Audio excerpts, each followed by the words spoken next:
이렇게 기도합시다 라고 하는 말씀의 제목은 주님의 이제 가르쳐주신 기도를 우리가 말씀하는 것이죠. 세상에 이제 많은 사람들의 기도가 있습니다. 기도가 없는 그리스도인이 존재하지 않죠. 그리스도인은 어떠한 식으로든 기도하게 되어져 있습니다.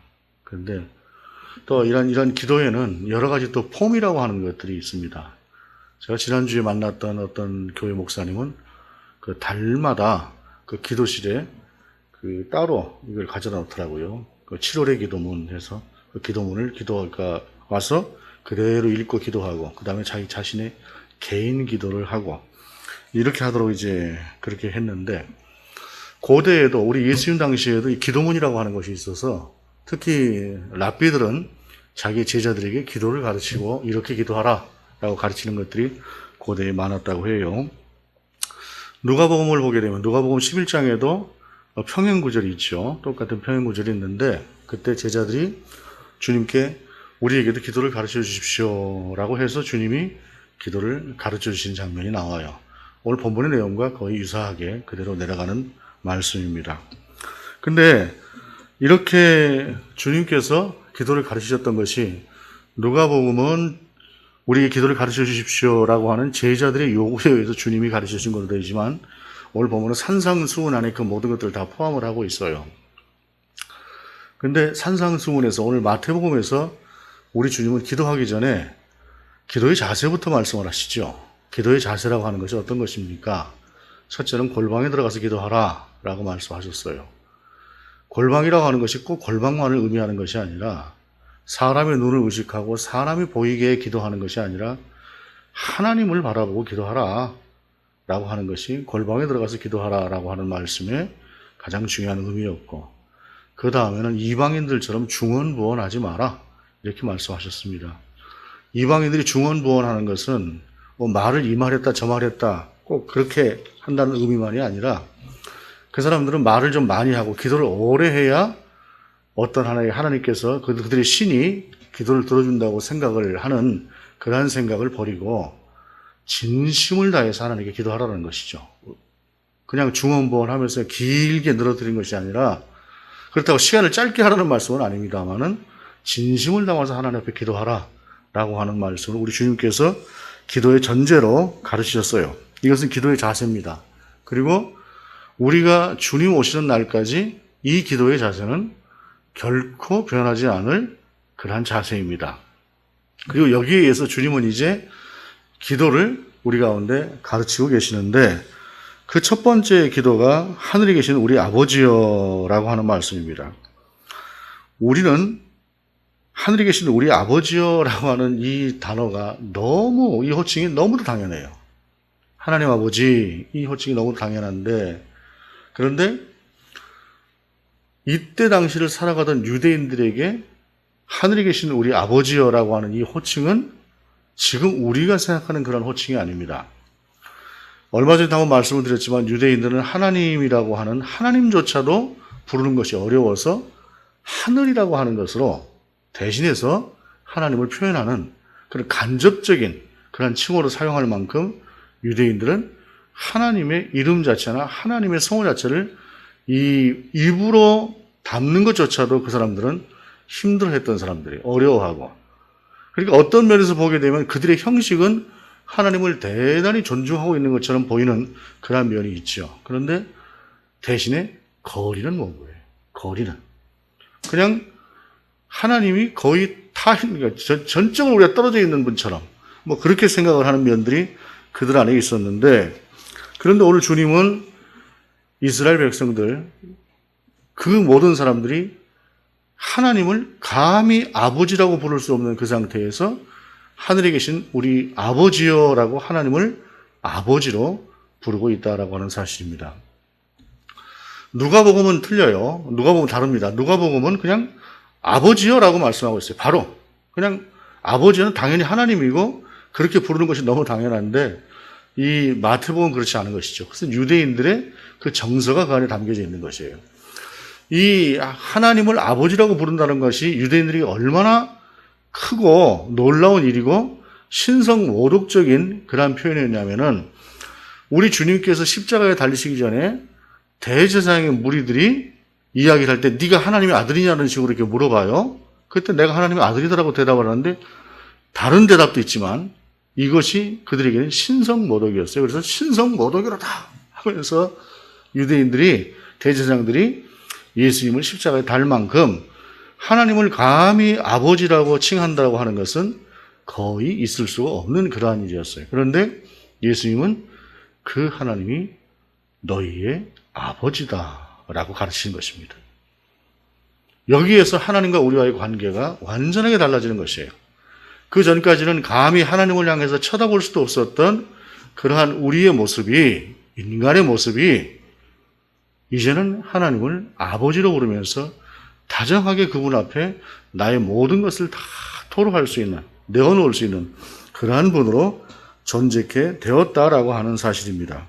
그러면서 본문은 아버지의 이름이 거룩히 여김을 받으시오며 나라가 임하시오며 뜻이 하늘에서 이루어진 것 같이 땅에서도 이루어지리라 라고 말씀하고 있어요. 이름이 거룩히 여김을 받는다라고 하는 이 말씀은 하나님의 그 놀라우신 이름이 이 땅 가운데서 그냥 이름으로 불려지는 것이 아니라 거룩한 분으로 일컬어지고 대접받는 그러한 상태가 이루어지기를 원합니다라고 하는 것이에요. 그런데 이것이 이제 우리말로는 이 표현 자체를 제대로 번역하는 것이 참 어려운데 이게 원래의 번역을 보면 어떤 의미가 이 안에 있느냐면은 아버지의 이름이 거룩하게 여겨질 수 있도록 제가 노력하겠습니다 라고 하는 의미가 이 안에 포함이 되어져 있는 거예요. 즉 하나님이 내 아버지가 되신 것 아닙니까? 그 하나님이 거룩하신 분 아닙니까? 그 거룩하신 분을 우리가 아버지로 모셨고 그분의 아들이 되었으니 이제 내가 내 아버지의 명예를, 이름을 존귀케 한다라고 하는 것은 너무도 당연한 일이다라고 하는 사실이죠. 그래서 나는 아버지의 아들이 되었으니, 하나님의 아들이 되었으니 이제는 내가 자식으로서 내 아버지 하나님의 이름을 거룩하게 이 세상 가운데 드러날 수 있도록 제가 그렇게 최선을 다하겠습니다 라고 하는 의미가 이 안에 포함이 되어져 있다는 말이에요. 그냥 주님 높임을 받으십시오, 거룩히 여김을 받으십시오 이렇게 입으로만 말하는 것이 아니라 첫 번째 기도는 그렇게 제가 살도록 하겠습니다라고 하는 결단으로 그 기도가 시작이 된다라고 하는 사실입니다. 그리고 이어서 나라가 임하시오며 뜻이 하늘에서 이루어진 것 같이 땅에서도 이루어지이다라고 하는 것은 하나님의 나라와 하나님의 뜻이 이 땅에 이루어질 수 있도록 역시 내가 열심히 최선을 다하겠습니다라고 하는 의지적인 결단이 먼저 이루어지고 있다고 하는 사실입니다. 그러면서 그 다음에 기도는 이렇게 나가죠. 오늘 우리에게 일용할 양식을 주시옵고. 이 세상을 살아가는 데 있어서 하나님의 이름을 높이는 것 다음으로 중요한 것은 무엇입니까? 먹고 사는 문제죠. 양식이라고 하는 것이 필요합니다. 우리도 당연히 먹어야 되는 문제고, 그래서 오늘 우리에게 일용할 양식을 주시옵고 라고 말씀하고 있는 것이에요. 근데 특별히 일용할 양식이다라고 하는 것은 많은 것을 쌓아두는 양식이 아니라 당장 필요한 양식을 이야기하는 것이죠. 여기에는 출애굽 당시에 우리 하나님께서 이스라엘 백성을 먹이셨던 만나의 의미가 이 안에 포함이 되어 있습니다. 40년이라고 하는 기간 동안 먹을 것이 없었던 그때에 우리 하나님께서는 만나를 이 땅에 내려주심으로 그들이 배고프지 않고 살 수 있도록 하셨습니다. 40년이라고 하는 기간 동안을 만나를 내려주는 그 기간 동안에 우리 하나님은 안식일 전날을 제외하고는 이틀치를 허락하신 적이 없습니다. 하루치를 허락하셨습니다.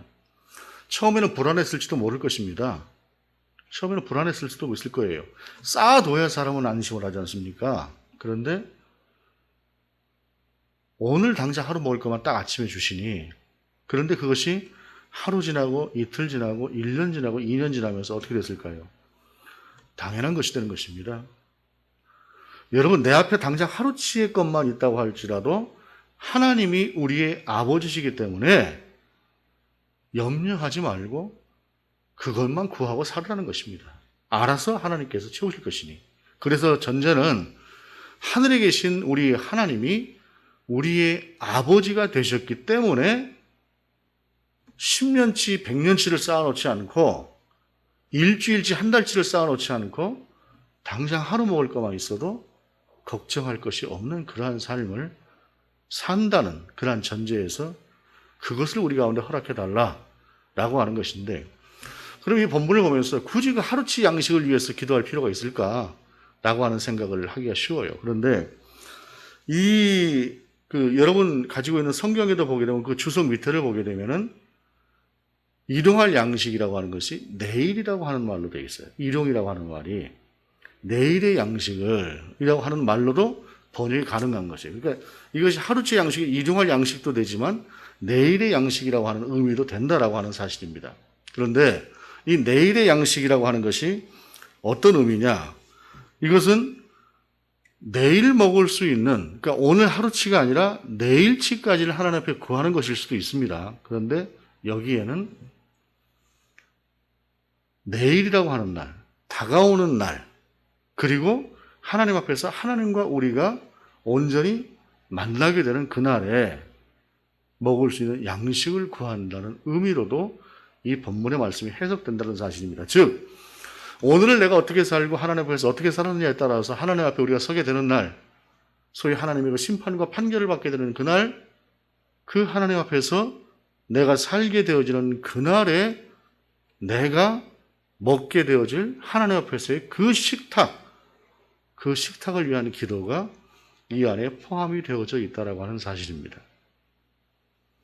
가장 중요한 것은 오늘 하루치의 양식이고 내가 살아갈 것을 위한 기도지만, 그러나 그 안에는 또한 그와 같은 의미로도 해석할 수 있는 여지가 있다라고 하는 사실을 우리가 기억하면서 우리가 우리의 삶 가운데서 우리의 삶의 자세가 지금까지 어떻게 보면 우리가 구하는 것들이 항상 우리에게 필요한 것들만 구하는 것들이었다고 한다면 우리가 구해야 되는 것들의 자세라고 하는 것이 어떤 것들이 되어야 할 것인가 라고 하는 것들을 기억할 필요가 있다고 하는 사실입니다. 그러면서 본문은 이렇게 나갑니다. 우리를 시험에 들게 하지 마시옵고, 12절에 우리가 우리에게 죄 지은 자를 사해 준 것 같이 우리 죄를 사해 주시옵고 라고 말씀합니다. 당장 먹게 될 일용할 양식이 해결된 다음에 그 다음에 들어가는 기도는 죄에 대한 문제입니다. 죄에 대한 문제라고 하는 것은 하나님과 우리 사이에는 엄청난 거리가 있고 도저히 다가갈 수 없는 그 거리였었죠. 벽이. 그런데 무엇 때문에 그 벽이 뚫렸습니까? 죄라고 하는 것으로 나갈 수 없었던 그 벽이 우리 주 예수 그리스도의 대속의 은혜로 우리의 죄가 씻겨지면서 하나님 앞에 나갈 수 있었던 것이죠. 그럼에도 불구하고 그것이 깨끗게 되어지는 가장 중요한 그러한 것들이라고 한다면 이제 그 다음에 필요한 것은 무엇이냐면, 그럼에도 불구하고 여전히 우리가 죄와 떨어져 살 수 없는 우리의 모습이라고 하는 것을 하나님 앞에 나아갈 때마다 고백하고 씻김을 받는 것이 우리 가운데 필요한 것이죠. 하루쯤 목욕 안 한다고 무슨 문제가 있겠습니까? 이틀쯤 목욕 안 한다고 무슨 문제가 있겠어요? 그러나 그것이 지속적이 된다고 한다면 그 다음에 우리의 몸이라고 하는 것은 형편없는 몸이 되어볼 수 있는 것입니다. 그래서 우리는 이미 목욕한 존재들이지만 그러나 때때로 하나님 앞에서 씻김을 받고 그 죄를 용서함 받고 하나님 앞에 나아가는 것인데, 이것은 하나님 앞에 나아가는 자로서 당연한 일입니다.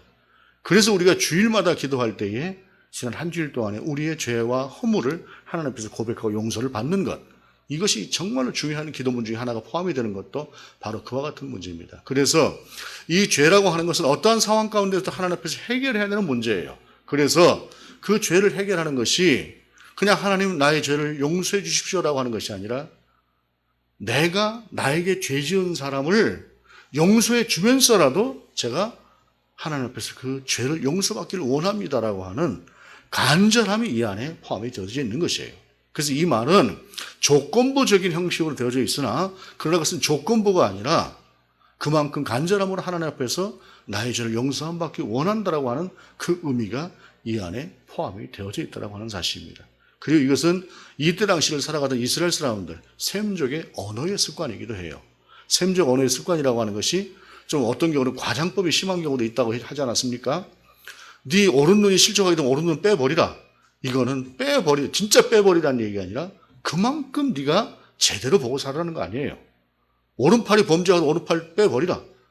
정말로 잘라버리라는 얘기가 아니잖아요. 그만큼 중요한 가치를 두고 살으라고 하는 것이에요. 이것도 내가 그렇게 할 만큼 저의 죄를 용서함 받기 원합니다라고 하는 그러한 자세를 우리 가운데 말씀하고 있다라고 하는 사실입니다. 이러면서도 우리가 살아갈 때 있어서 우리 가운데 가장 실질적이고 현실적인 문제가 있습니다. 그것은 무엇이냐면 시험이라고 하는 것입니다. 우리가 살아가는 날 동안에 늘 좋은 일만 있고 아무 일도 없고 그렇게 살아갈 수 있었으면 좋겠습니다만 우리가 사는 삶은 그렇지 못합니다. 나로부터 시작되는 것이 있어요. 그 시험이. 그러나 나로부터 시작되어지는 것이 아니라 나는 그렇지 않음에도 불구하고 나에게 주어지는 시련이라고 하는 것이 있습니다. 첫 번째 시험이라고 하는 것을 유혹이라고 하는 말로 우리가 표현해 볼 수 있습니다. 그 유혹은 어떤 모습입니까? 가장 대표적인 형태가 아담과 하와에게 왔던 유혹입니다.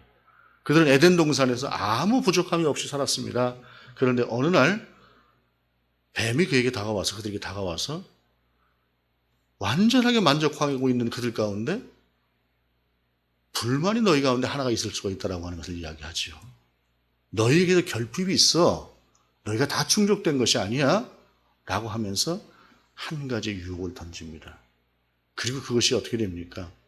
결국에는 아담과 하와의 폐가 망신으로 이어지지 않습니까? 이러한 유혹의 형태가 다른 유혹의 형태지만 우리에게 다가오는 것들이 세상에는 많이 있습니다. 시험에 들게 하지 말아달라고 하는 것은 바로 그러한 유혹에서 우리를 건져달라는 말씀입니다. 하나님 그러한 유혹이 올 때에 지혜를 주셔서 결단을 주셔서 결코 그런 것들을 제가 따라가지 않도록 힘을 주세요. 라고 하는 기도입니다. 주위에 보니까 조금만 객관적으로 보기에는 절대로 속지 않을 만한 것들에 속아서 전 재산을 다 날려버리는 분들이 간혹 우리 주변에 있습니다. 그런 유혹, 그런 시험에 빠지지 않도록 하나님 우리를 도와주십시오라는 것입니다.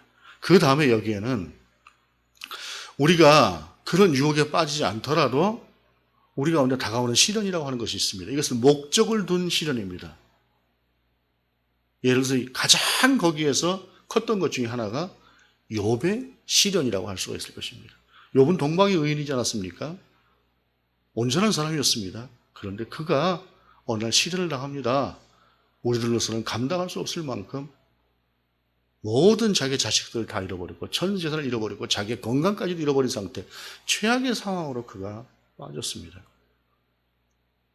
정말 그런 상황이라고 하는 것을 보게 되면 우리가 어떤 상황이, 어떤 탄원이 하나님 앞에 나올까요? 그럼에도 불구하고 욥은 그것을 견뎌내지 않습니까? 그것은 목적을 둔 시련이라는 것입니다. 그렇기에 내가 유혹으로 인해서 자업자득으로 오는 어떤 하나의 시련의 형태이든 나의 의지와는 상관없이 나는 그러지 않았는데 오는 뜻밖의 오는 어떤 하나의 시련이든 사실은 그 모든 것들은 이유가 있는 시련입니다. 나에 대한 징계를 통해서 하나님께서 돌이키게 하시려고 하시든가 아니면 나를 더 연단시켜서 하나님의 사람으로 세우려고 하시든가 하는 그러한 시련은 우리 가운데 올 수밖에 없습니다. 우리 인생 가운데. 그런데 시험에 들게 하지 말아달라는 것은 그것으로 인해서 내가 실족하지 않게 해달라는 것입니다. 잘 이겨내고 잘 견뎌내고 그래서 정금같이 나올 수 있도록 하나님 앞에서 하나님 저를 도와주십시오 라고 하는 것이 시험에 들게 하지 말아달라는 기도입니다. 여러분, 우리가 살아가는 동안에 때로는 정말로 내가 견디기 힘든 시련이 올 때가 있습니다. 그 시험이 올 때가 있습니다. 나는 그래도 최선을 다해서 하나님 앞에 살아보려고 했는데 왜? 이러한 질문을 하나님 앞에 하면서 하나님 시험에 들게 하지 마시옵고 했는데 하나님 저 시험에서 건져주세요 하는데도 그 시험이 또 갑니다. 또 갑니다. 지속적으로 갑니다. 나중에 참 견디기 힘들어지는 때도 있습니다. 그런데 지나놓고 보면 왜 하나님께서 그때를 내게 주셨는가 하는 것을 내가 기도하는 사람이면 알게 됩니다. 아, 하나님께서 이러한 과정을 통해서 나를 이렇게 세우셨구나. 그래서 하나님은 이유가 없는 시험을 우리 가운데 주시는 적이 없어요. 그래서 유혹으로 인한 자업자득의 시험의 상태든 아니면 이유가 알 수 없는 그러한 시련의 상태이든 그 시험 가운데서 우리를 시험에 들게 하지 말아달라고. 주님, 제가 여기서 굴복하고 넘어지고 자빠지고 하지 않도록 이겨낼 수 있는 힘을 달라고 하나님 앞에서 기도하는 것입니다. 그리고 그 기도를 통해서 결국은 하나님은 우리를 승리케 하실 것이고, 우리 가운데 주셨던 그 시험의 시간이 왜 그러셨는가 하는 것들을 알게도 하신다는 것입니다. 물론 끝까지 모를 수도 있습니다. 이것이 우리 인간의 한계이기 때문에 그렇습니다. 그러나 중요한 것은 이유 없이 주시는 시험의 시간은 없다는 사실입니다. 그것을 알고 우리 하나님 앞에서 대처하는 것이 대단히 중요한 일입니다. 그러면서 나라와 권세와 영광이 아버지께 영원히 싸움나이다 라고 고백하는 것으로, 아멘 하는 것으로 주님의 기도가 맞춰집니다. 그런데 이것이 가로 안에 포함이 되어 있죠. 가로 안에 포함이 되어져 있고, 밑에 여러분 주석을 보시면은 고대 사본에는 없어 하는 말이 있어요. 그럼에도 불구하고 우리가 주님의 기도를 드릴 때는 항상 이 부분을 넣습니다. 그것은 왜냐하면 기도에는 또한 형식이 또 필요한 것이기도 해요. 그 형식 중에는 송영이라고 하는 것이 있습니다. 우리가 예배를 처음 시작할 때 송영이 있죠. 우리 이제 피아노로 하지만 그 송영이 있고, 우리가 마지막에 모든 예배가 다 끝나고 나는데 역시 또 송영이 있지 않습니까?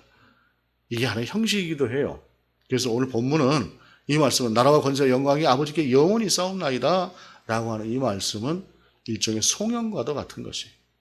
그래서 그리고 또한 나라와 권세와 영광이 하나님께 영원히 있는 그러한 삶을 위해서 내가 또 어떻게 살아야 될 것인가를 다시 한번 하나님 앞에서 결단하고 생각하는 그러한 의미로도 이 말씀이 포함된다는 사실입니다. 그런데 누가복음에는 그것으로 딱 끝나요. 주님의 기도로 딱 끝나는데, 주님의 기도 다음에 또 한 가지가 마태복음에 들어있어요. 그것이 뭡니까? 14절 이하에 보게 되면 너희가 사람의 잘못을 용서하면 너희 하늘 아버지께서도 너희 잘못을 용서하시려니와 너희가 사람의 잘못을 용서하지 아니하면 너희 아버지께서도 너희 잘못을 용서하지 아니하시리라. 이 말씀은 바로 그 앞에 있었던 죄의 문제에 대한 조건부 형식의 그 기도문이 좀 더 정확하고 확실하게 나와 있는 것이에요. 그런데 왜 그러면은 누가복음에는 없는 것이 마태복음에 있고 또 이와 같이 조건부 형식으로 정확하게 이 말씀이 들어가 있을까라고 하는 말씀을 보게 되면, 많은 이들이 결론을 내리는 것이, 많은 신학자들이 결론을 내리는 것이, 그것은 마태복음이 주 독자가 되어지는 그 공동체에 이런 말씀이 꼭 필요한 상황이 있었다라고 하는 그러한 가정을 해보게 됩니다. 우리가 내로남불이라고 하는 얘기를 많이 하죠. 나는 문제가 없는데, 똑같은 잘못을 해도 나는 문제가 없는데 너는 문제가 된다라고 하는 것이 내로남불이라고 하는 건 아닙니까? 마태 공동체가 이 마태복음이 쓰여지던 당시에도 그런 모습들이 그들 안에 많이 있었다라고 하는 가정입니다. 자기의 죄에 대해서는 상당히 관용하고 관대한데 남의 허물에 대해서는 용서하지 못하는 그런 모습들이 그 안에 많이 있었다는 것이에요. 요즘 보면 그런 것 같습니다. 이 세대가 좀 많이 그렇지 않나 싶습니다. 예수를 믿고 안 믿고를 떠나서 많은 사람들이 남의 문제에 대해서는 굉장히 아주 신랄하게, 아주 객관적으로 비판하는 것 같고 논리적으로 비판하는 것 같은데, 자기 자신의 잘못에 대해서는 전혀 그렇지 않은 그런 모습들을 꽤 보이고 있는 것 같습니다. 오늘날의 그리스도인들도 실상은 그러한 모습들을 많이 보이고 있습니다. 마땅히 비판해야 될 것들을 비판하는 것은 그리스도인이 선과 악을 구분하고 옳과 그름을 구분하기 위해서도 반드시 필요한 일입니다. 그러나 우리가 꼭 기억할 것은 남의 눈에 티를 보려고 하면 내 눈에 들보는 없는가를 반드시 봐야 되는 것입니다. 이것은 기도하지 않는 자는 절대로 그런 성찰이 이루어지지 않습니다. 그래서 기도할 때에만 나의 허물로 보이는 것입니다. 기도도 바리새인들처럼 길거리에서 회당에서 이런 기도는 절대로 보이지 않습니다. 골방에 들어가서 하나님 앞에서 진실함으로 하나님을 바라보고 기도할 때에 내가 내 문제에 정직해질 수 있는 것입니다. 절대로 내가 용서하고, 그러니까 인정하고 싶지 않았던 나의 고집스러운 어떤 형태도 하나님 앞에서 마침내 그것이 인정이 되기도 해요. 나는 이것은 잘못이 아니야. 이유가 있어. 명백한 이유가 있어. 라고 하면서 고집스럽게 가지고 있었던 어떤 것들도 있어요, 여러분. 저는 그렇습니다.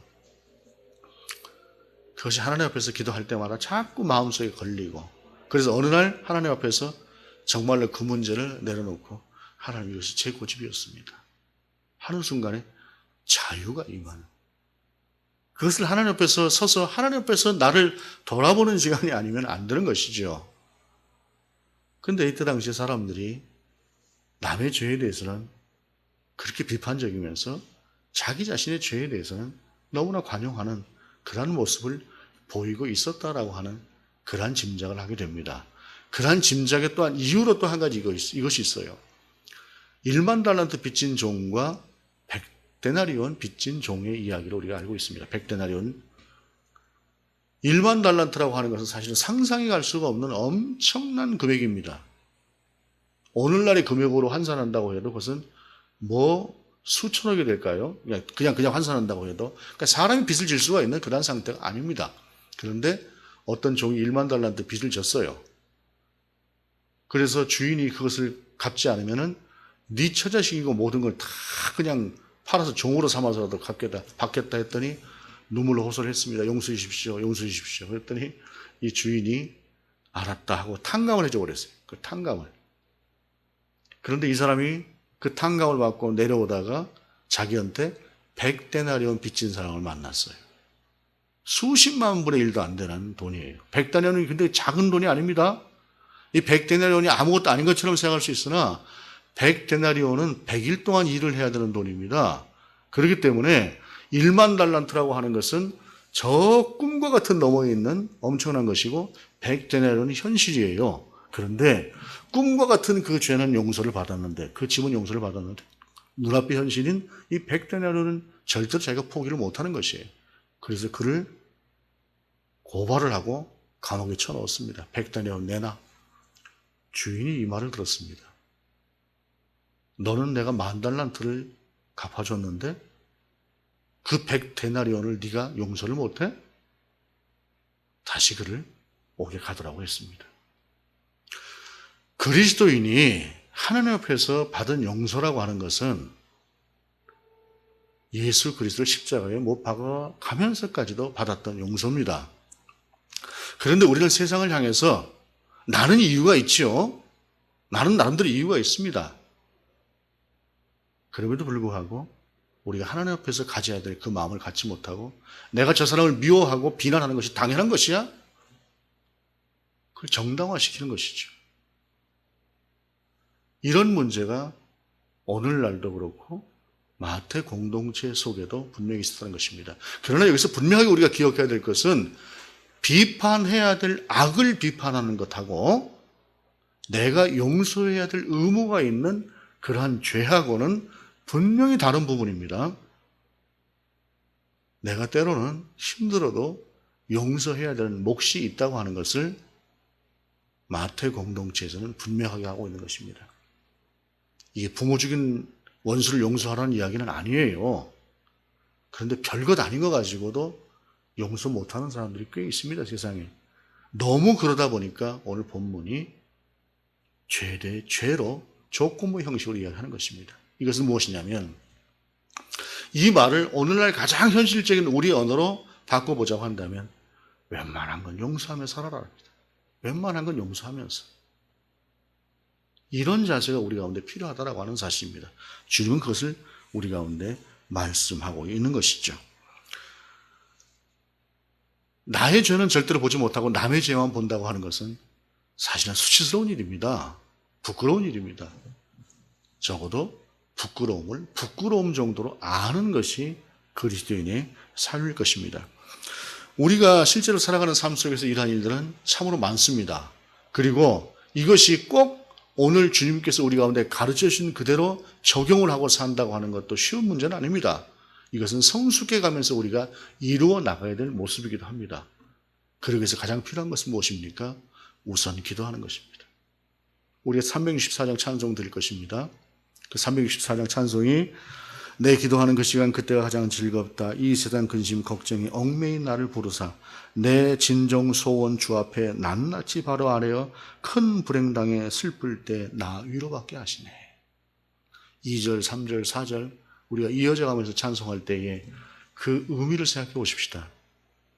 우리가 하나님 앞에 기도할 때에 하나씩 하나씩 우리가 나아가는 것입니다. 그렇게 우리는 이렇게 기도하십시오 라고 하는 이 목적, 이 목표를 두고 우선 하나님 앞에서 무조건 기도하는 그 자세가 우리 가운데 필요하다고 하는 사실입니다. 여러분, 우리에게 주어진 한 달, 한 주간 어떠한 경우 어떠한 상황에 있든 우리가 짧은 시간일지라도 우리가 하나님을 바라보고 하나님 앞에 기도하는 그 시간을 놓치지 말고 살아보십시다.